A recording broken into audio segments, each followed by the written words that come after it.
जो भी छात्र 2023 में मैट्रिक की बोर्ड परीक्षा देने वाले हैं उन सभी छात्र छात्राओं के लिए ये वीडियो काफ़ी शानदार होने वाला है, क्योंकि आज की इस वीडियो में बात करने वाले हैं कि आपका सेंटअप एग्जाम जो है मैट्रिक बोर्ड परीक्षा के एनुअल एग्जाम से पहले आपका जो है सेंटअप एग्जाम का आयोजन हो रहा है। 15 नवंबर से आपका जो है सेंटअप एग्जाम है। उससे पहले मेरे पास जो ये प्रश्न पत्र आया है, जैसा कि देख सकते हैं जो है साइंस का प्रश्न पत्र है, ये कि वायरल प्रश्न पत्र। ठीक है, अब जान लीजिए सेंटअप एग्जाम का जो है वायरल प्रश्न पत्र है, और वायरल प्रश्न पत्र ओरिजिनल प्रश्न पत्र नहीं है, समझ लीजिएगा। ओरिजिनल प्रश्न पत्र नहीं है, ये वायरल क्वेश्चन पेपर है। ठीक है, ओरिजिनल प्रश्न पत्र जो है जैसे ना आएगा एग्जाम से 2 दिन पहले में उसको भी लेकर जो है एक एक करके आंसर को देख लेंगे। ठीक है, ये वायरल प्रश्न पत्र अगर आपको है ना इसमें का क्वेश्चन याद है, मैं बोल रहा हूँ आपको 75% जो ना आपको ये सेंटअप एग्जाम में देखने को मिल जाएगा इसमें का क्वेश्चन। ठीक है, और इसमें का क्वेश्चन जो है ना लगभग 60% जो है ना आपके बोर्ड एग्जाम में देखने को मिल जाएगा। तो इसलिए वीडियो को ये ना काफ़ी शानदार होने वाला है, इसलिए वीडियो को शुरू से अंत तक जरूर बने रहिएगा। अगर आपको क्वेश्चन याद है तो कमेंट बॉक्स आपके लिए दिया गया है, उस कमेंट बॉक्स में उसका आंसर लगाना है। अगर आपको याद नहीं है, ठीक है, तो याद करते चलना है। एक एक क्वेश्चन आपके लिए VVI प्रश्न है। ठीक है, तो चलिए सबसे पहले एक की तरफ बढ़ते हैं। यहाँ पर है सारा का सारा जानकारी दिया जाएगा। इसी तरह से आपके पास भी प्रश्न पत्र मिलेगा, विषय कोड 112 साइंस का। उसके बाद जो है यहाँ पर प्रश्न पुस्तक जो है ना प्रश्न पुस्तिका क्रमांक संख्या भी दिया गया। उसके बाद जो है booklet question paper booklet number होगा, सीरियल नंबर दिया है। उसके बाद विषय कोड जो दिया जाएगा आपके पास भी A दिया जाएगा, सेम टू यू लिखा होगा, इसको नीचे आएंगे। और यहाँ पर कुल संख्या जो है ना कुल क्वेश्चनों की संख्या 110 होगी, जिनमें से 80 प्रश्न जो है वो ऑब्जेक्टिव होगा, 40 प्रश्नों का जिनमें से जवाब देना अनिवार्य है। ठीक है, याद रखिए 30 प्रश्न जो है वो किस सब्जेक्टिव होगा, जिनमें से आपको 15 प्रश्नों का जवाब देना अनिवार्य है। ठीक है, तो एक एक क्वेश्चन आपके लिए बहुमूल्य है, इसलिए आप याद करते चलिएगा अगर याद नहीं है। ठीक है, अगर याद है तो कमेंट बॉक्स में लगाते चलिएगा। चलिए काफ़ी शानदार सेक्शन नंबर A में दिया हुआ, सेक्शन नंबर A में कि 1 से लेकर 80 प्रश्न दिया हुआ, जिनमें से 40 प्रश्नों का जवाब देना आपके लिए बहुत ही इंपॉर्टेंट है। ठीक है, यदि आप सेंटर एग्जाम में पास नहीं होते हैं तो मैं बताना चाहता हूँ कि आपके बोर्ड एग्जाम में आपको बैठने नहीं दिया जाएगा, आपको एडमिट कार्ड जारी नहीं किया जाएगा। इसलिए जो है आप जो है ना एक एक करके याद करते चलिए, ताकि सेंटर एग्जाम आप पास कर सके आसानी से। ठीक है, पहला प्रश्न कहता है प्रकाश के परिवर्तन के कितने नियम थे। याद रखिए मेरे दोस्त, प्रकाश के परिवर्तन के 2 नियम होता है। ठीक है, प्रकाश के परिवर्तन के कितने नियम, तो 2 नियम। और प्रकाश के अपवर्तन के कितने नियम, ये कमेंट बॉक्स में जरूर लगाइए। ठीक है, प्रकाश के अपवर्तन के क्वेश्चन लिख कर बोलिएगा सर इसका 2 नियम है। ठीक है, चलिए तो इसका सही जवाब क्या होगा, ऑप्शन नंबर B। काफ़ी शानदार क्वेश्चन दिया है, पहला ही नंबर पहला चैप्टर से है ना साइंस के जो है लिया गया है। चलिए एक एक क्वेश्चन जो है आपके लिए बहुत ही VVI प्रश्न है, समझिए, देखते चलिएगा। चलिए दूसरा प्रश्न जो कहता है प्रकाश का वेग सबसे अधिक होता है। देखिए क्वेश्चन नंबर जो है पहले चैप्टर से लिया गया। ठीक है, प्रकाश का वेग सबसे अधिक किसमें होता है, तो यहाँ दिया कांच में, मिट्टी में, उसके वायु में और शून्य में, निर्वात में। ठीक है, शून्य मतलब निर्वात में। तो इसका कहेंगे सर जी, देखिए प्रकाश का सबसे अधिक वेग जो होता है वो किस में होता है, तो शून्य में होता है, यानी कि अर्थात कि निर्वात में होता है। चलिए काफ़ी शानदार, यहाँ पर देखिए द वेलोसिटी यहाँ पर दिया, इंग्लिश में भी दिया हुआ है the velocity of light is maximum in. ठीक है, तो इस तरह से इंग्लिश में भी दिया है प्रश्न, अगर इंग्लिश मीडियम वाले छात्र हो गए तो वो भी देख लेंगे एक एक करके। ठीक है, चलिए आगे प्रश्न करता है क्वेश्चन नंबर 3 में प्रकाश का वर्ण विक्षेपण किस उपकरण से संभव है। बताइए प्रकाश का जो वर्ण विक्षेपण होता है वो किस उपकरण से संभव है, तो ऑप्शन नंबर कहेंगे सर जी वो प्रिज्म से संभव है।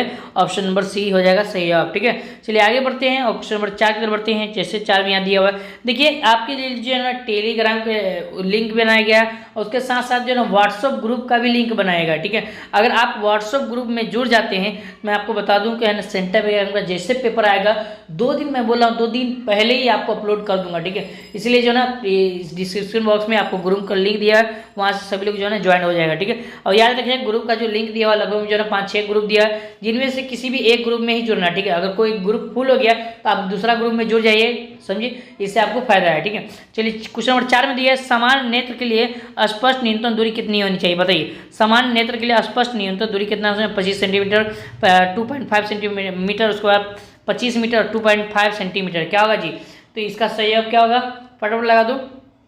यहाँ पर मीटर दिया होता है, यहाँ पर सेंटीमीटर, तो देखिए इसका सही जवाब ऑप्शन नंबर 25 सेंटीमीटर होगा। ठीक है, याद रखिएगा न्यूनतम समान नेत्र के लिए जो है ना न्यूनतम कम से कम दूरी है वो 25 सेंटीमीटर दिया गया। ठीक है, चलिए आगे बढ़ते हैं क्वेश्चन नंबर 5 के बढ़ते हैं। क्वेश्चन नंबर 5 में दिया है एक प्रिज्म कितने सतहों से घिरा होता है। याद रखिए मेरे दोस्त, एक प्रिज्म जो है वो 5 सतहों से घिरा होता है। कितना सतहों से, 5 सतह से घिरा होता है, ठीक है, याद रखिएगा।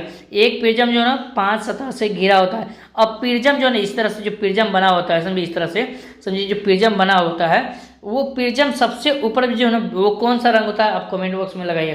प्रिज्म में सबसे ऊपर जो कौन सा रंग होता है उससे कमेंट बॉक्स में जरूर लगाइएगा, ठीक है। चलिए आगे बढ़ते हैं। और क्वेश्चन नंबर 6 में दिया है कि किस दर्पण से हमेशा वस्तु का छोटा प्रतिबिंब बनता है। तो याद रखिएगा मेरे दोस्त, वस्तु का जो छोटा प्रतिबिंब बनता है वो किस दर्पण से बनता है, तो उत्तल दर्पण से बनता है। और वस्तु का सबसे बड़ा प्रतिबिंब किसमें बनता है, तो अवतल में बनता है। याद रखिएगा, एक ही क्वेश्चन में VVI बता रहा हूँ, समझिए इसमें से जो भी क्वेश्चन बन रहा है मैं सारा का सारा बता देता हूँ, ठीक है।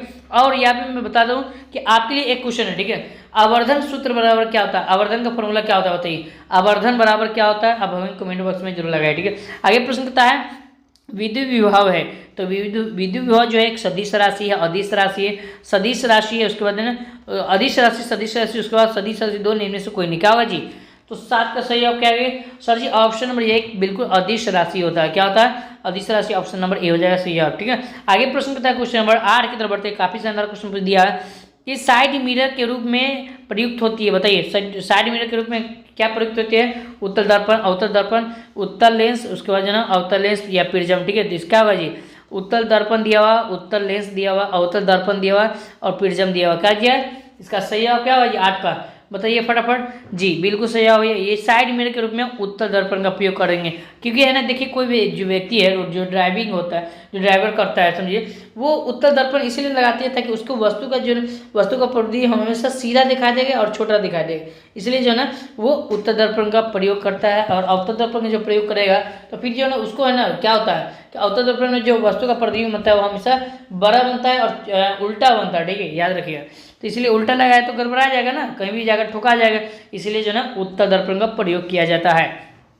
चलिए आगे प्रश्न कहता है जब प्रकाश की किरणें हवा से कांच में प्रवेश करती है तब वह किरण मुड़ जाती है, बताइए जब प्रकाश की किरण हवा से जब कांच में जैसे प्रवेश करती है तो वो किरण कहाँ मुड़ जाती है, तो अविलंब से दूर मुड़ जाती है, अविलंब के निकट मुड़ जाती है, अविलंब के समानांतर होता है, इनमें से कोई नहीं, क्या होगा जी। तो 9 का सही जवाब, बिल्कुल सही जवाब क्या होगा जी, वो अविलंब के निकट मुड़ जाती है, ऑप्शन नंबर बी हो जाएगा सही जवाब। चलिए आगे बढ़ते हैं, काफी शानदार क्वेश्चन दिया हुआ है, यहाँ देखिए क्वेश्चन नंबर 10 में चुंबकीय क्षेत्र का ऐसा मात्रक क्या होता है, काफी शानदार क्वेश्चन दिया है, चुंबकीय क्षेत्र का ऐसा मात्रक, काफी शानदार है, ठीक है। तो इसका सही अब क्या होगा, टेस्ला होता है, वेबर होता है, एम्पियर होता है, फैराडे होगा, क्या होगा जी, टेस्ला को टी से सूचित करते, याद रखिएगा सबको।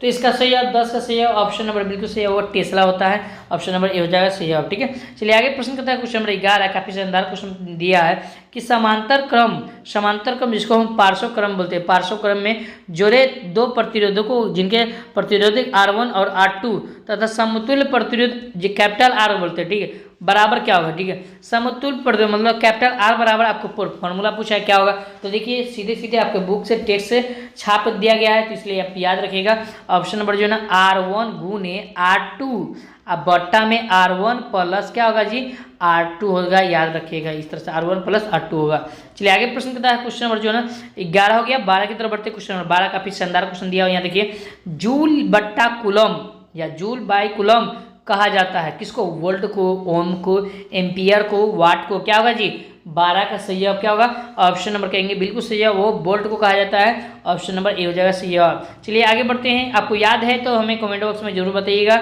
अगर याद नहीं है तो याद करते चलिएगा, एक एक क्वेश्चन जो आपके लिए बहुत ही VVI प्रश्न है, ठीक है। चलिए आगे बढ़ते हैं, क्वेश्चन नंबर 13 में कहता है दूरदृष्टि दोष वाला जो नेत्र साफ देख सकता है, ठीक है, जिसको दूरदृष्टि दोष होता है उसको साफ देख सकता है, दूर बिंदु को वस्तु को साफ स्पष्ट में देख सकता है, ऑप्शन नंबर जो ना बी हो जाएगा सही जवाब, ठीक है। चलिए आगे प्रश्न करता है क्वेश्चन नंबर 14 में हमारे घरों में जो विद्युत आपूर्ति की जाती है वो कितना वोल्ट की आपूर्ति की जाती है, या प्रतिवर्ती धारा होता है या दृष्टि धारा होता है, क्या होता है बताइए। तो यहाँ आपको 4 ऑप्शन दिया हुआ है, 220 वोल्ट पर दृष्टि धारा होती है, 12 वोल्ट पर जो है दृष्टि धारा होती है, उसके बाद जो है 220 वोल्ट पर प्रतिवर्ती धारा होती है और 12 वोल्ट पर प्रतिवर्ती धारा हो, क्या होगा जी, तो कहेंगे सर जी ऑप्शन नंबर सी हो जाएगा, 220 वोल्ट पर जो ना वो क्या होता है प्रतिवर्ती धारा होती है। काफ़ी शानदार क्वेश्चन है था, इसलिए याद करते चलिएगा, एक क्वेश्चन आप यानी कि बहुमूल्य है, इसलिए मैं आपको बता रहा हूँ कि याद करते चलिएगा। क्वेश्चन नंबर 15 में बताता है कि यहाँ देखिए लघु पतन के समय विद्युत धारा का मान क्या होता है, बताइए विद्युत धारा का मान क्या होगा, कम हो जाएगा, बढ़ जाएगा, स्थिर रहेगा, निलंब रहेगा, क्या होगा जी बताइए। बताइए फटाफट जल्दी बताइए, इसका सही जवाब क्या होगा जी? 14 का सही जवाब बिल्कुल सही जवाब ऑप्शन नंबर सी हो जाएगा, यानी कि बहुत अधिक हो जाता है। याद रखिए मेरे दोस्त, काफ़ी शानदार क्वेश्चन पूछ दिया, ठीक है। चलिए आगे प्रश्न करता है, बिजली का सुचालक है, बिजली का सुचालक है शुष्क वायु, जो कागज, उसको मिट्टी का तेल, ग्रेफाइट, क्या होगा जी? 16 का बताइए क्या होगा, बताइए फटाफट जल्दी लगा दो बाबू जी। बिल्कुल सही है, वो ग्रेफाइट हो जाएगा। आप लोग जो है याद करते चलिएगा। चलिए आगे प्रश्न करता है, क्वेश्चन नंबर 17 में दिया, क्षारीय विलयन का पीएच मान कितना होता है? बताइए क्षारीय विलयन, ठीक है। मैंने बताया था, लाइव क्लास मैंने कराया था, याद रखिएगा। जब मैंने 7 बजे जो लाइव क्लास कराया था, जिनमें से बताया था अम्लीय विलयन का पीएच मान जो है ना 7 से कम होता है, 7 से क्या होता है? कम होता है, ठीक है। और क्षारीय विलयन का जो पीएच मान है 7 से अधिक होता है, और उदासीन विलयन का जो पीएच मान है वो 7 होता है। ठीक है, यहाँ पर पूछा है क्षारीय विलयन, तो 7 से क्या होगा? 7 से अधिक होगा, ठीक है। अम्लीय विलयन का पीएच मान 7 से कम, क्षारीय विलयन का पीएच मान 7 से अधिक, और उसके बाद उदासीन विलयन का पीएच मान 7। याद रखिएगा, ऑप्शन नंबर बी हो जाएगा सही जवाब, ठीक है। चलिए आगे बढ़ते हैं, क्वेश्चन नंबर 18 के बढ़ते हैं। क्वेश्चन नंबर 18 में दिया हुआ है, निम्नांकित में कौन विजातीय यौगिक है? विजातीय यौगिक पूछ रहा है, ठीक है। तो यहाँ दिए, बताइए इसका सही जवाब क्या होगा? बताइए फटाफट लगा दो, इसका सही जवाब क्या होगा? तो जी इसका सही जवाब बिल्कुल सही जवाब होगा, ऑप्शन नंबर डी हो जाएगा सही जवाब, ठीक है। याद रखिएगा। चलिए आगे प्रश्न करता है, क्वेश्चन नंबर 19 के बढ़ते हैं। क्वेश्चन नंबर 19 में जो है काफी शानदार क्वेश्चन है, बेकिंग सोडा का रासायनिक सूत्र क्या होता है? ये क्वेश्चन VVI प्रश्न है, याद रखिए, आपके एग्जाम की दृष्टि से VVI प्रश्न है। बेकिंग सोडा का रासायनिक सूत्र क्या होगा? बताइए। तो बेकिंग सोडा का रासायनिक सूत्र NaHCO3 होता है। क्या होता है? NaHCO3। याद रखिए, ऑप्शन नंबर ए में जाएगा सही जवाब। चलिए आगे प्रश्न करता है, क्वेश्चन नंबर 20 में। तो देखिए यहाँ पर काफी शानदार क्वेश्चन दिया हुआ है, यहाँ पे एक एक क्वेश्चन याद करते चलिए, ठीक है। चलिए यहाँ पर क्वेश्चन करता है, निम्नलिखित में किस हाइड्रोकार्बन में कार्बन कार्बन परमाणु के बीच में जो त्रिआबंध बनता है? याद रखिए, त्रिआबंध किस में बनता है? बताइए। तो यहाँ पर आपको दिया हुआ CH4, उसके बाद दिया हुआ यहाँ पर CH2। तो देखिए CH4 में तो बनेगा नहीं, क्योंकि C के पास जो है एक ही कार्बन है, ठीक है, इसमें तो बनेगा नहीं, ठीक है।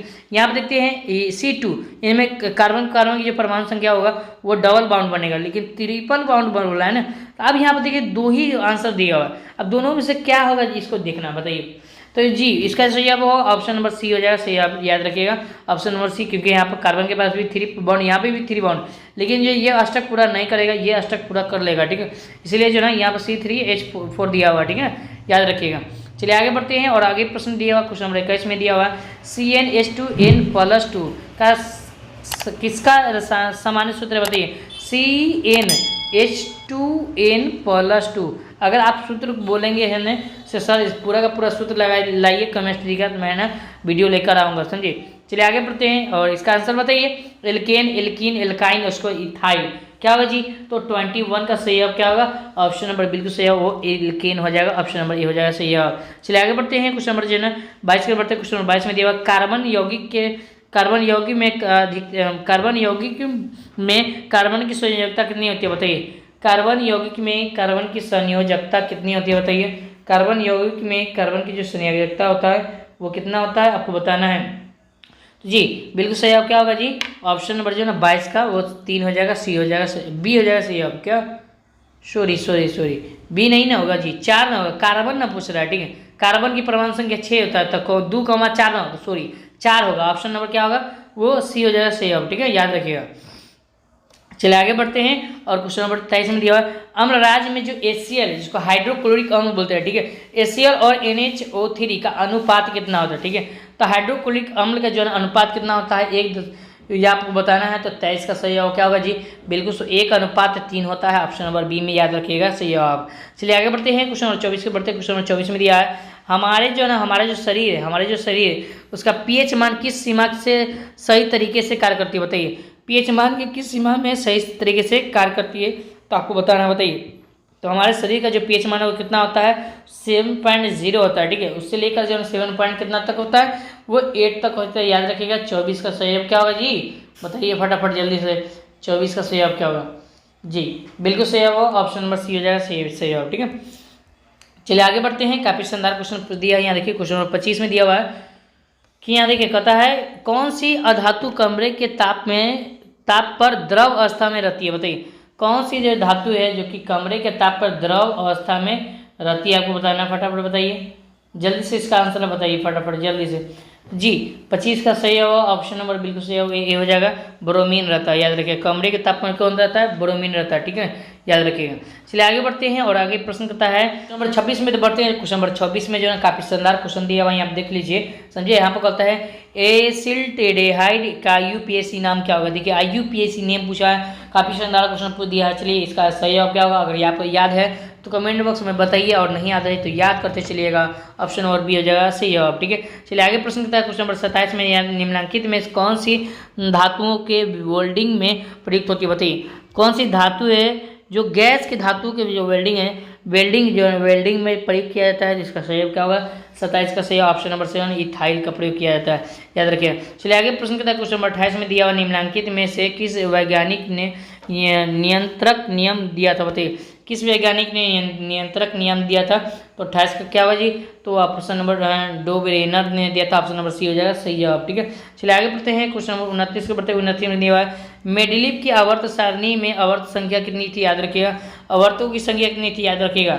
चलिए तो 29 का क्या हुआ है? फटाफट लगा दो जी, ऑप्शन नंबर ए हो जाएगा सही जवाब। चलिए आगे प्रश्न करता है क्वेश्चन नंबर 30 के बढ़ते करता है क्वेश्चन नंबर 30 में कोयला तथा पेट्रोलियम है, बताइए कोयला तथा पेट्रोलियम है, बताइए क्या होगा? कोयला पेट्रोलियम एक जीवाश्म ईंधन में, याद रखिए, ऑप्शन नंबर ए हो जाएगा सही जवाब, ठीक है। चलिए आगे प्रश्न करता है क्वेश्चन नंबर 31 में दे निम्नलिखित में कौन प्राकृतिक संसाधन है? बताइए प्राकृतिक संसाधन कौन है? जल, वायु, मृदा, ये सब क्या प्राकृतिक संसाधन? ऑप्शन नंबर डी हो जाएगा सही है। चलिए आगे प्रश्न करता है क्वेश्चन नंबर 31 हो गया। 32 के बढ़ते 32 में दिया कैल्शियम की परमाणु संख्या कितने होते हैं? कैल्शियम की परमाणु संख्या कितना होता है? याद रखिएगा, कैल्शियम की परमाणु संख्या बताइए, फटाफट जल्दी से बताइए बाबू। काफी शानदार क्वेश्चन पूछ दिया है। कैल्शियम की परमाणु संख्या कितना? याद रखिएगा, ऑप्शन नंबर बी हो जाएगा, ए हो जाएगा सही जवाब, यानी कि 20 होता है, ठीक है, याद रखिएगा। 32 हो गया। 33 के बढ़ते 33 में क्वेश्चन दिया हुआ है स्वपोषी पोषण के लिए आवश्यक क्या है? बताइए स्वपोषी पोषण के लिए आवश्यक है, यहाँ देखिए तो क्लोरोफिल भी आवश्यक है और कार्बन डाइऑक्साइड भी आवश्यक है, सूर्य का प्रकाश भी आवश्यक है। तो इनमें से क्या होगा जी? ऑप्शन नंबर डी हो जाएगा सही है। कितना शानदार क्वेश्चन पूछा है। देखिए मैं जो लाइव क्लास चलाता हूँ 7 बजे और 10 बजे, सुबह में 10 बजे और शाम में 7 बजे, आपके उसी में से हूबहू क्वेश्चन छापा हुआ है, ठीक है, यहाँ देख सकते हैं। निम्नलिखित में कौन एक अपघटक है? बताइए कौन एक अपघटक है? गोल क्रीम, उसके बाद बैक्टीरिया, शैवाल, उसके बाद अमरबेल, क्या होगा जी? गोल क्रीमी, उसके बाद गोल क्रीमी, बैक्टीरिया, शैवाल, उसके बाद अमर क्रीम, क्या होगा जी? अमरबेल। तो इसका सही आप 34 का कहेंगे सर जी, ऑप्शन नंबर यानी कि बैक्टीरिया हो जाता है, ऑप्शन नंबर बी हो जाए सही अब। चलिए आगे बढ़ते हैं 35 पे बढ़ते 35 में यहाँ पर क्वेश्चन दिया हुआ, यहाँ देख सकते हैं। एक लिंगीय पुष्प उदाहरण बताइए। एक लिंगीय जो पुष्प है उसका उदाहरण कौन है? तो देखिए एक लिंगीय पुष्प होता है वो क्या होता है? वो एक पपीता होता है, क्या होता है? पपीता होता है, याद रखिए, ऑप्शन नंबर क्या हो जाएगा? ये हो जाएगा सही जवाब। चलिए आगे बढ़ते हैं। काफी शानदार क्वेश्चन दिया आ चुका है, कहता है मेडली ने अपने प्रयोग में किस पौधे का चयन किया था? बताइए मेडली ने जो अपने प्रयोग में किस पौधे का चयन किया था आपको बताना है। तो 36 का बताइए क्या होगा? तो 36 का ऑप्शन नंबर क्या होगा? वो मटर का प्रयोग किया था, याद रखिए, ऑप्शन नंबर सी हो जाएगा सी जवाब, ठीक है। ग्रुप में जुड़ जाइए, वीडियो को लाइक कर दिए फटाफट, ठीक है। सेंटर एग्जाम का क्वेश्चन पेपर आने वाला है जल्दी, समझिए, इसलिए मैं बता रहा हूँ कि वीडियो को लाइक कर दिया। चैनल पर नए तो प्लीज़ चैनल को सब्सक्राइब करके ही रखिएगा, ठीक है। जीव किस प्रक्रम द्वारा अपनी संख्या में वृद्धि करते हैं? बताइए जीव जो है किस प्रक्रिया द्वारा जो अपने संख्या में वृद्धि करते हैं? क्या होगा? 37 का ऑप्शन नंबर यानी कि वो जनन, ऑप्शन नंबर बी हो जाएगा सही जवाब, ठीक है। चलिए आगे प्रश्न करता है क्वेश्चन नंबर जो है 37 हो गया। 38 के बढ़ते हैं, कहता है नर युग्म और मादा युग्म के जो संकलन से क्या बनते हैं? संकलन से उसमें क्या बनते हैं बताइए, आपको बताना है। तो इसका सही जवाब क्या होगा जी? वो निषेचन बनते हैं, याद रखिए, समझिए। नर और मादा जो करते हैं आपस में क्या करते हैं? सेक्सुअल रिप्रोडक्शन करते हैं, तो उसमें क्या होता है? निषेचन होता है, ठीक है, याद रखिए। आगे प्रश्न करता है स्त्री केसर का आधारीय भाग कहलाता है, बताइए स्त्री में जो क्या पाया जाता है? तो स्त्री में अंडाशय पाया जाता है, याद रखिएगा। स्त्री में क्या पाया जाता है? अंडाशय पाया जाता है, याद रखिएगा, ठीक है। चलिए इसका सही जवाब होगा ऑप्शन नंबर डी। चलिए आगे प्रश्न करता है क्वेश्चन नंबर जो ना 40 के बढ़ते, कौन सा रक्त समूह सभी समूह को रक्त में, कौन सा रक्त समूह सभी समूह से रक्त से ले जाता है? बताइए तो कौन सा रक्त समूह सभी समूहों से ले जाता है, ले जा सकता है? तो यहाँ पर ए भी दिया हुआ है, उसको लिए जा सकता है, यहाँ पर होगा चाहिए, ठीक है। तो यहाँ पर ए भी होगा, ए ओ होगा, बी होगा, उसके बाद ना ए होगा, तो क्या होगा जी? 40 का बताइए क्या होगा जी? बिल्कुल सही, अब क्या होगा? ऑप्शन नंबर ए हो जाएगा, यानी कि ए बी हो जाएगा, ठीक है। चलिए आगे प्रश्न करता है, काफी शानदार क्वेश्चन दिया हुआ, एक एक क्वेश्चन जो है आपके लिए बहुत मूल्य है, इसलिए याद रखिएगा, ठीक है। आगे प्रश्न है मेंडल का प्रथम नियम क्या है बताइए। मेंडल का जो ना प्रथम नियम वो क्या है बताइए। तो इसका सही क्या होगा 41 का ऑप्शन नंबर यानी कि बी हो जाएगा, वो पृथ्वीकरण। क्या होगा मेंडल का जो ना प्रथम नियम क्या था, पृथ्वीकरण नियम नहीं, मेंडल का स्वतंत्र विन्यास का नियम, ठीक है, पृथ्वीकरण नियम। मेंडल का प्रथम नियम क्या था, ये कमेंट बॉक्स में डाउट मुझे लग रहा है, ठीक है, इसलिए आप कमेंट बॉक्स में जरूर लगाइए, आपको याद होगा कंफर्म तो ही, ठीक है। चलिए आगे प्रश्न कहता है यार 42 में कि कौन निम्नलिखित में, क्वेश्चन नंबर 42 में कहता है, यहाँ देखिए काफी शानदार क्वेश्चन दिया हुआ है, निम्नलिखित में कौन पुनरुद्ध भवन का उदाहरण बताइए। पुनरुद्ध भवन का उदाहरण बताना है तो 42 का बताइए क्या होगा जी, बताइए फटाफट। अमीबा दिया हुआ, उसके बाद हाइड्रा दिया हुआ, स्पाइरोगाइरा दिया हुआ, इनमें से कोई नहीं। क्या होगा जी 42 का बताइए क्या होगा जी, बिल्कुल सही होगा। 42 का ऑप्शन नंबर जो है ना वो बी हो जाएगा, सही है, हाइड्रा में पाया जाता है, ठीक है, याद रखिएगा। चलिए आगे प्रश्न करता है, क्वेश्चन नंबर 43 में दिया गर्भपात की सुरक्षित अवधि कितनी है बताइए। गर्भपात की जो सुरक्षित अवधि वो कितना आता है, 3 महीने के भीतर में आपको चेक कर लिया जाता है कोई महिला जो है ना प्रेग्नेंट है कि नहीं है, ठीक है, याद रखिएगा। चलिए आगे प्रश्न करता है, क्वेश्चन नंबर 44 में दिया हुआ है भागते या दौड़ते समय कौन सा हार्मोन सक्रिय होता है बताइए। भागते और दौड़ते समय जो है ना वो कौन सा हार्मोन जो है ना सक्रिय होता है, तो याद रखिए इंसुलिन होगा, ऑप्शन नंबर जो है ना वो सी में दिया गया, ठीक है, याद रखिएगा। चलिए आगे प्रश्न कहता है, क्वेश्चन जो है ना 44 हो गया, 45 के बढ़ते क्वेश्चन नंबर 45 में दिया मास्टर ग्रंथि किसे कहा जाता है बताइए। मास्टर ग्रंथि किसे कहा जाता है, तो 45 का क्या होगा जी, वो प्यूटरी को कहा जाता है, ऑप्शन नंबर बी हो जाएगा, सही है, याद रखिएगा। चलिए आगे बढ़ते हैं, क्वेश्चन नंबर 46 में दिए पादप हार्मोन का उदाहरण बताइए। पादप हार्मोन का उदाहरण बताइए क्या होगा जी, पादप का हार्मोन का उदाहरण क्या होगा, तो ऑक्सीजन होगा, ऑप्शन नंबर ए हो जाएगा, सही है आप, ठीक है। चलिए आगे प्रश्न करता है, क्वेश्चन नंबर 47 के बढ़ते हैं, क्वेश्चन नंबर 47 में निम्नलिखित में कौन सा एंजाइम लार में पाया जाता है। तो लार में जो कौन सा एंजाइम पाया जाता है, तो याद रखिए टाइलिन पाया जाता है, ऑप्शन नंबर बी हो जाएगा, काफी शानदार क्वेश्चन है, ठीक है। चलिए आगे बढ़ते हैं, बायोलॉजी से बहुत सारा क्वेश्चन टैली कर रहा है, यहाँ देख सकते हैं। निम्नलिखित में कौन सा प्रभावी गुण है बताइए, कौन सा प्रभावी गुण है बताइए, तो ऑप्शन नंबर क्या होगा जी, वो लंबा होना, ऑप्शन नंबर ए हो जाएगा, सही है आप, ठीक है। चलिए आगे बढ़ते हैं, क्वेश्चन 49 में दिया हुआ है, यहाँ देखिए लेंस का सूत्र क्या होता है, तो याद रखिएगा लेंस का जो सूत्र है 1/b - 1/u बराबर होता है 1/a, याद रखिएगा। अब आपसे पूछा है कि प्रतिबिंब का सूत्र क्या होता है, ठीक है, दर्पण का सूत्र क्या होता है, दर्पण का सूत्र क्या होता है, कमेंट बॉक्स में जरूर लगाइए, ठीक है, अगर आपको पता है तो। चलिए आगे बढ़ते हैं, कहता है द्विअवतल लेंस को क्या कहा जाता है बताइए। द्विअवतल लेंस को क्या कहा जाता है, तो 50 का क्या होगा जी, ऑप्शन नंबर डी हो जाएगा, इनमें से यानी कि सभी कहा जाता है, याद रखिएगा, इस सभी को याद कर लीजिएगा, ठीक है। चलिए आगे प्रश्न कहता है, क्वेश्चन नंबर 51 में दिया हुआ, काफी शानदार क्वेश्चन दिया हुआ है, कहता है लेंस की क्षमता होती है बताइए। लेंस की जो क्षमता होती है वो कितनी होती है, तो वो लेंस हमेशा जो ना उत्तर लेंस की क्षमता पूछ रहा है ना जी, उत्तर लेंस की जो क्षमता तो हमेशा धनात्मक होता है, अवतल लेंस की जो क्षमता तो हमेशा ऋणात्मक होता है, याद रखिएगा, ठीक है। चलिए आगे प्रश्न कहता है, क्वेश्चन जो है 52 की तरफ बढ़ते कहता है प्रकाश के अपवर्तन के कितने नियम, मैंने पूछा था क्वेश्चन लिखने आ चुका है इसमें, ठीक है, तो 2 नियम है, याद रखिएगा, ऑप्शन नंबर क्या होगा, वो सी हो जाएगा, सही जवाब, ठीक है।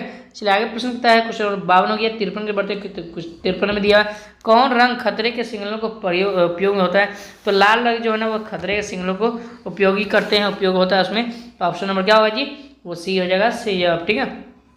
53 क्या होगा, ऑप्शन नंबर सी। चलिए आगे बढ़ते हैं, क्वेश्चन नंबर 54 बढ़ते हैं, क्वेश्चन नंबर 54 में दिए विद्युतमय तार उसका समानता होती है बताइए। विद्युतमय तार जो सामान्यता होता है, तो जो है ना इसका क्या लाइव वायर बोलता है, लाइव वायर क्या होगा जी, तो इसका होगा जी 54 का सही ऑप्शन नंबर यानी कि लाल रंग होता है, ऑप्शन नंबर बी हो जाएगा, सही जवाब। चलिए आगे प्रश्न करता है, क्वेश्चन नंबर 55 बढ़ते हैं, कहता है विद्युत मोटर परिवर्तित करता है बताइए। विद्युत मोटर क्या परिवर्तित करता है आपको बताना है, तो विद्युत ऊर्जा को यांत्रिक ऊर्जा में परिवर्तित करता है, याद रखिए, ऑप्शन नंबर बी हो जाएगा, सही जवाब, ठीक है। क्वेश्चन नंबर 56 में किसी चालक का प्रतिरोध निर्भर करता है, याद रखिए, काफी शानदार क्वेश्चन को दिया है, इसलिए आप याद रखिएगा, ठीक है। किसी चालक का जो प्रतिरोध वो निर्भर करता है, किस पर निर्भर करता है, याद रखिएगा।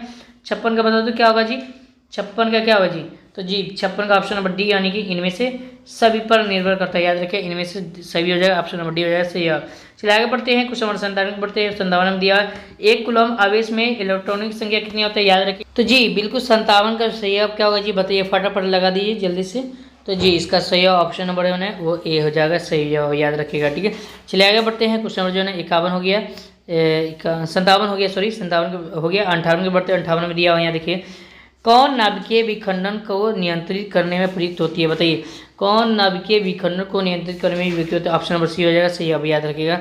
यहाँ देखिए कैडमियम का क्षार, ठीक है, कैडमियम का क्षार, ठीक है, याद रखिए। चलिए आगे प्रश्न कहता है, क्वेश्चन नंबर 59 में दिया है, किस देश को पावों का देश कहा जाता है, बताइए। किस देश को पवनों का देश कहा जाता है, सॉरी पवनों का देश कहा जाता है? तो जर्मनी, उसके बाद डेनमार्क, उसके बाद भारत, इनमें से कोई नहीं, बताइए। तो 59 का क्या होगा जी? 59 का ऑप्शन नंबर जी होना है, डेनमार्क को कहा जाता है, ऑप्शन नंबर बी हो जाएगा सही है। चलिए आगे बढ़ते हैं, काफी शानदार क्वेश्चन दिया यहाँ पर आ चुका है। पता है अपघटन अभिक्रिया का उदाहरण कौन है, बताइए। अपघटन अभिक्रिया का जो उदाहरण है वो कौन है? तो 60 का क्या होगा जी? तो यहाँ आप देखिए K2KClO3, उसके बाद एरो में दिया है 2KCl प्लस 3O2, ठीक है, याद रखिए, ऑप्शन नंबर ए हो जाएगा सही आप, ठीक है। चलिए आगे बढ़ते हैं, क्वेश्चन नंबर 61 में दिया हुआ, 61 में क्लोरोफॉर्म का आणविक सूत्र क्या, अणुसूत्र पूछ दिया है। क्लोरोफॉर्म का जो है, क्लोरोफॉर्म के जो है क्या होगा? तो इसका सही है ऑप्शन नंबर जो है सी हो जाएगा CHCl3, ठीक है, CHCl3, ठीक है, याद रखिएगा। चलिए आगे बढ़ते हैं, 62 में दिया हुआ क्वेश्चन, याद देखिए, निम्नलिखित में कौन लवण है, बताइए। लवण कौन होता है, समझिए। तो आप देखिए ये अम्ल है, ये क्या है? ये एक अम्ल है, ठीक है। लवण आपसे पूछा, क्या पूछ रहा है? लवण, KOH, लास्ट में क्या आ गया? H आ गया, यह भी अम्ल है, इसमें भी H आ गया, यह भी अम्ल है। ऑप्शन नंबर क्या होगा जी? ए हो जाएगा सही, अब इसमें H नहीं है, ऑप्शन नंबर ए हो जाएगा। चलिए ठीक है, आगे प्रश्न कहता है, यहाँ देखिए लोहे की परमाणु संख्या कितनी होती है, बताइए। लोहे की परमाणु संख्या, काफी शानदार क्वेश्चन दिया है, ऑप्शन नंबर जो है ए हो जाएगा, यानी कि 26 होती है, याद रखिएगा, ठीक है। चलिए आगे बढ़ते हैं, क्वेश्चन नंबर 64 को बढ़ते हैं। क्वेश्चन नंबर 64 में दिया हुआ है, किस धातु को चाकू से आसानी से काटा जाता है? तो याद रखिए मेरे दोस्त, चाकू जो आसानी से जो काटा जाता है वो सोडियम होता है। दूसरा क्या होता है, हमें कमेंट बॉक्स में लगाइएगा। दूसरा जो कौन सा ऐसा वस्तु है, समझिए, जिनको है ना चाकू से आसानी से काटा जा सकता है, ठीक है। अब पूछता है हेमेटाइट निम्नलिखित में किस धातु का अयस्क है? हेमेटाइट के बारे में पूछ दिया है। तो 65 का क्या होगा जी? 65 का फटाफट बताइए। तो जी 65 का ऑप्शन क्या होगा? वो बी हो जाएगा, यानी कि Fe हो जाएगा, ठीक है। चलिए आगे बढ़ते हैं, कहता है धातु के ऑक्साइड होते हैं, बताइए। धातु के ऑक्साइड क्या होता है? क्षारीय होता है, अम्लीय होता है, उदासीन होता है, इनमें से कौन नहीं? तो धातु जो होता है हमेशा क्या होता है, याद रखिएगा, वो क्षारीय होता है। धातु जितना भी चीज़ है ना वो क्या होता है? क्षारीय होता है, ऑप्शन नंबर ए हो जाएगा सही है, याद रखिएगा। चलिए आगे प्रश्न करता है, क्वेश्चन नंबर 67 में सरलतम हाइड्रोकार्बन है, बताइए। सरलतम हाइड्रोकार्बन है, तो 67 का क्या होगा? तो 67 का क्या होगा? ऑप्शन नंबर ए हो जाएगा, मीथेन है, क्या है? मीथेन, ऑप्शन नंबर ए हो जाएगा सही है। चलिए आगे बढ़ते हैं, क्वेश्चन नंबर 68 के बढ़ते हैं। दही में कौन सा अम्ल पाया जाता है? याद रखिएगा, टार्टरिक अम्ल पाया जाता है, या लैक्टिक अम्ल पाया जाता है, या ऑक्जेली अम्ल, या मेथेनोइक अम्ल क्या आता है? दही में कौन सा अम्ल पाया जाता है, बताइए। दही में कौन सा अम्ल पाया जाता है, ठीक है। तो 68 का क्या होगा? ऑप्शन नंबर लैक्टिक अम्ल पाया जाता है, क्या होता है? लैक्टिक अम्ल पाया जाता है, याद रखिएगा। और सिट्रिक अम्ल किसमें पाया जाता है? याद रखिएगा, हमको बताना है, ठीक है। सिट्रिक अम्ल किसमें पाया जाता है? मेथेनोइक अम्ल किसमें जाता है? कमेंट बॉक्स में जरूर लगाइएगा, ठीक है। चलिए आगे बढ़ते हैं, क्वेश्चन नंबर 59 के बढ़ते हैं, 69 के बढ़ते हुए कहता है रबर एक बहुलक है, बताइए। रबर एक बहुलक है, 59 का क्या होगा जी? डी हो जाएगा, आइसोप्रीन हो जाएगा, आइसोप्रीन हो जाएगा, ऑप्शन नंबर डी हो जाएगा सही है, ठीक है। चलिए आगे बढ़ते हैं, कार्बन के अनुरूप होते हैं, कार्बन के अनुरूप होते हैं, बताइए फटाफट। तो ऑप्शन नंबर डी हो जाएगा इन्हीं में से, यानी कि ग्रेफाइट भी होता है, हीरा होता है, फ्लोरीन भी होता है, फ्लोरीन भी होता है, ऑप्शन नंबर डी हो जाएगा सही है, ठीक है। चलिए आगे बढ़ते हैं, 71 की तरफ बढ़ते हैं। कुछ 71 में मनुष्य में जो गुण सूत्रों की संख्या कितनी होती है, बताइए। मनुष्य में जो गुण सूत्र है उनकी संख्या कितनी होती है, याद रखिएगा। तो 70 71 का सही क्या हुआ? 46 होता है, चलिए, जिनमें से 23 जोड़ा जो है वो मादा में पाया जाता है, और 23 जोड़ा जो है वो स्त्री, यानी कि स्त्री और पुरुष में दोनों में पाया जाता है, 23 जोड़ा, ठीक है। चलिए आगे प्रश्न करता है, निम्नलिखित में कौन सा उत्सर्जी अंग, बताइए। उत्सर्जी अंग आपसे पूछा है, याद रखिएगा, ध्यानपूर्वक पढ़ना है, ठीक है। तो ऑप्शन नंबर बी हो जाए, यानी कि वृक्क हो जाएगा सही जवाब। चलिए आगे प्रश्न करता है, क्वेश्चन नंबर 73 के बढ़ते कहता है वृक्क की रचनात्मक एवं क्रियात्मक इकाई को क्या कहते हैं? तो वृक्क की जो रचनात्मक और क्रियात्मक इकाई को नेफ्रॉन कहा जाता है, क्या कहा जाता है? नेफ्रॉन कहा जाता है, ठीक है। चलिए आगे बढ़ते हैं, कहता है पाचन क्रिया पूर्ण होती है, बताइए। पाचन जो क्रिया है वो किसमें पूर्ण होती है? तो बड़ी आंत में, ऑप्शन नंबर क्या होगा? वो ए हो जाएगा, बड़ी आंत में होती है, ठीक है। आगे प्रश्न करता है, क्वेश्चन नंबर 75 में उच्च रक्तचाप वाले क्या कहलाते हैं? उच्च रक्तचाप क्या कहलाते हैं? तो 74 हो गया, 75 का सही वो ऑप्शन नंबर ए हो जाएगा, हाइपरटेंशन कहलाता है, क्या होता है? हाइपरटेंशन, ठीक है, हाइपरटेंशन कहलाता है। चलिए आगे बढ़ते हैं, इंड्रोजन है, बताइए। इंड्रोजन है, काफी शानदार क्वेश्चन है, देखिए इंड्रोजन है, क्षेत्र क्या होगा जी? वो नॉन हार्मोन है। ऑप्शन नंबर ए हो जाएगा सही जवाब। ठीक है, चलिए आगे पढ़ते हैं। क्वेश्चन नंबर 77 के बढ़ते 70 में सबसे छोटी अंतःस्रावित ग्रंथि कौन है बताइए। अंतःस्रावी ग्रंथि कौन है आपको बताना है। 77 का क्या होगा, पिट्यूटरी ग्रंथि है। एक ही क्वेश्चन आपके लिए बहुत बहुमूल्य है, इसलिए याद करते चलना है, एक भी प्रश्न को छोड़ना नहीं है। ठीक है, याद करते चलना है। पता है पीयूष का मैथुन अंग है बताइए। पीयूष का मैथुन अंग है क्या होगा बताइए। यहाँ पर 4 ऑप्शन दिया हुआ, शीर्षण, उसके बाद विरेचन, उसको गलना। तो क्या होगा जी, तो इसका सही 78 का कहेंगे और शीर्षण हो जाएगा। ऑप्शन नंबर डी हो जाएगा सही है। ठीक है, मैथुन अंग बोल रहा है ना। ठीक है, यहाँ पर आगे प्रश्न करता है मनुष्य का वैज्ञानिक नाम क्या बताइए। मनुष्य का वैज्ञानिक नाम क्या है। यहाँ पर दिया होम सेपियन, उसके बाद होम सेपियंस, उसके बाद होम सपेंसियंस, उसके बाद होम सोपेन। क्या होगा जी, तो 59 का क्या होगा, तो जी इसका सही होगा 79 है ना जी। 79 का सही जवाब क्या होगा, वो ऑप्शन नंबर यानी कि होम स्पेनिश हो जाएगा। ऑप्शन नंबर जो है स्पेनिश हो जाएगा, इसको बोल सकते हैं। ऑप्शन नंबर बी हो जाएगा सही जवाब। ठीक है, चलिए आगे प्रश्न करता है। क्वेश्चन नंबर 80 की तरफ बढ़ते हैं। 80 में कहता है, यहाँ देखते हैं, कहता है बीज पत्रकार है बताइए। बीज पत्रकार है बताइए फटाफट। सुरक्षा, खाद्य संग्रह, प्रजनन, श्वसन। क्या होगा, सुरक्षा, खाद्य संग्रह, प्रजनन, उसके बाद है ना श्वसन। क्या होगा जी, 80% जो है ना इसका सही जवाब क्या होगा जी बताइए फटाफट। लास्ट क्वेश्चन है। ठीक है, तो इसका सही जवाब ऑप्शन नंबर यानी कि वो ए हो जाएगा, सुरक्षा हो जाएगा सही जवाब। ठीक है, तो इस तरह से जो है ना हम लोग 80 प्रश्न कर लिए। 80 प्रश्न को आपको रट जाना है, याद कर ही लेना है। अगर याद है तो कमेंट बॉक्स में लगाते रहिएगा। ठीक है, चलिए आप देख सकते हैं सेक्शन बी में जो है आपको प्रश्न दिया हुआ है, सब्जेक्टिव प्रश्न दिया हुआ है। यहाँ देख सकते हैं 1 से 8 तक प्रश्न है, जिनमें से 4 प्रश्नों का उत्तर देना है। आप देख सकते हैं सब्जेक्टिव प्रश्न एक एक करके देख लीजिए, और स्क्रीनशॉट लेना चाहते हैं तो स्क्रीनशॉट लेते चलिएगा। ठीक है, चलिए आगे बढ़ते हैं। और यहाँ देख सकते हैं आगे प्रश्न यहाँ पर दिया हुआ है 8 प्रश्न, जिनमें से 4 प्रश्न का इनमें से जवाब देना है। ठीक है, दीर्घोत्तरीय प्रश्न जिनमें से एक प्रश्न का जवाब देना अनिवार्य, याद रखिएगा। इनमें से क्या होगा ना, एक ही प्रश्न का जवाब देना अनिवार्य है। ठीक है, तो यहाँ आप देख सकते हैं 2 प्रश्न इनमें दिया हुआ, जिनमें से एक जवाब देना है। ठीक है, तो ये नोट करते चलिए, फटाफट स्क्रीनशॉट ले लीजिए। ठीक है, मैं आपको है ना आगे दिखा दे रहा हूँ, ताकि आपको है ना क्वेश्चन देखने में कोई दिक्कत ना हो। आप सब्जेक्टिव कैसे पूछा जाता है, ऑब्जेक्टिव कैसे पूछा जाता है, सारा का सारा यहाँ पर है ना दिया गया। ठीक है, इसलिए आपको बोल रहा हूँ। ठीक है, यहाँ देख सकते हैं सारा का सारा ऑब्जेक्टिव आप फटाफट छाप लीजिए और याद ही कर लीजिए। ठीक है, चलिए साबुन क्या है, ये आपसे क्वेश्चन पूछ दिया। ठीक है, आपको है ना सब पता है। यहाँ पर देख सकते हैं कितना क्वेश्चन दिया है, कैसे क्वेश्चन को जवाब देना है, क्या क्या लिखना है, कितना क्वेश्चन को लिखना है, सारा का सारा यहाँ पर बताया गया है। इसलिए जो ना आप स्क्रीनशॉट लेते जाइएगा, बेस्ट वही है। ठीक है, चलिए यहाँ दिया हुआ, उसके बाद यहाँ पर थोड़ा सा नीचे बढ़ते हैं, और जैसे यहाँ पर देख सकते हैं यहाँ पर नीचे, और यहाँ पर लॉन्ग टाइम क्वेश्चन आ चुका है। 29 और 30 में दिन क्वेश्चन, जिनमें से एक प्रश्न का जवाब आपको जवाब देना अनिवार्य है, तो याद कर लीजिएगा। ठीक है, एक एक प्रश्न आपके लिए बहुत बहुमूल्य है। ठीक है, तो दोस्तों यदि आपको ये वीडियो पसंद आए तो छोटा सा रिक्वेस्ट, वीडियो को लाइक कर दीजिएगा,